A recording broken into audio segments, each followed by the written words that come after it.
Hello everybody, today I'd like to share with you this old GE electroluminescent night light. Now, electroluminescent lights are pretty interesting, and if you'd like to learn more information about them, I highly encourage you to search the internet to find, well, more information.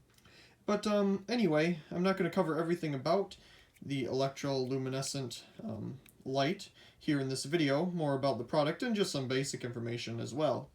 Anyway, this whole surface here on the front of the nightlight is electroluminescent material, and as current passes through it, it glows, and it usually glows green. I have seen blue versions as well, but green is much more common.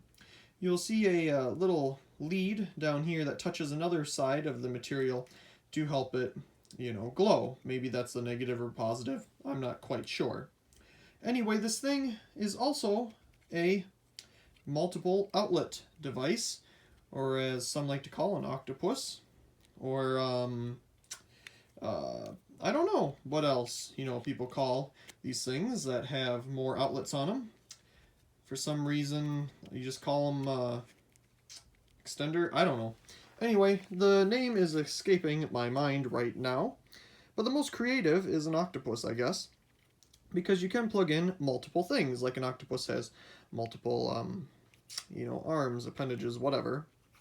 Anyway, there's these metal clips on the sides, and I'm not quite sure on what they do. Maybe they're just something for aesthetics. On the back, we do have a little screw hole if you are to hang this on the wall. I suppose you could hang it on the wall and plug things into the sides of it. Again, this light is probably from the 80s, early 90s, I'm guessing. I got this from my grandma. She had another one. I don't know where the other one is, but I do have it somewhere. It supports up to 15 amps, 125 volts, of course GE and UL listed, and that's how you spell electroluminescent if you're curious, electroluminescent lamp. It takes 1/10 of a watt and is obviously also 125 volt. Interesting screws there to take it apart. This does swivel, so you can plug it in at different angles. Plug it into an outlet. Of course, if it was brighter, it'd be pretty cool. You could use it as like a floodlight or a downlight or something, like that. That would be pretty creative. But anyway, let's go ahead and plug this thing in. So there you can see it lit up. Now it looks pretty bright on camera, but it's actually very, very dim in person. Now the first thing you'll notice is some of these dark spots here, and that's because moisture has gotten into the material and it can't glow as well as it did when it was brand new. Now when it was brand new, this is probably much brighter and didn't have these spots in it, but that's just what happens with electroluminescent material as it gets older.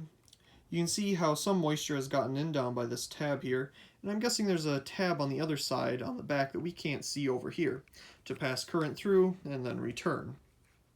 Anyway, pretty interesting little nightlight and a nice piece of history. And of course, here's another electroluminescent nightlight. We can plug that in here just to show that these side outlets do work. Oops, there's too much stuff plugged in. I can't plug everything in at once. But yeah, that's pretty ridiculous. I don't know. Obviously you'd plug in other things, but it's kind of hard to plug things into it when it swivels around. That's probably why they gave you the hole there to mount it appropriately. So anyway, just a really nice, unique piece of nightlight and lighting history. Electroluminescent material. Now it is still used today. You can find it in other applications, but you don't see it so much in nightlights anymore. Anyway, I really do hope you enjoyed, and also please comment, rate, and subscribe, and thank you very much for watching.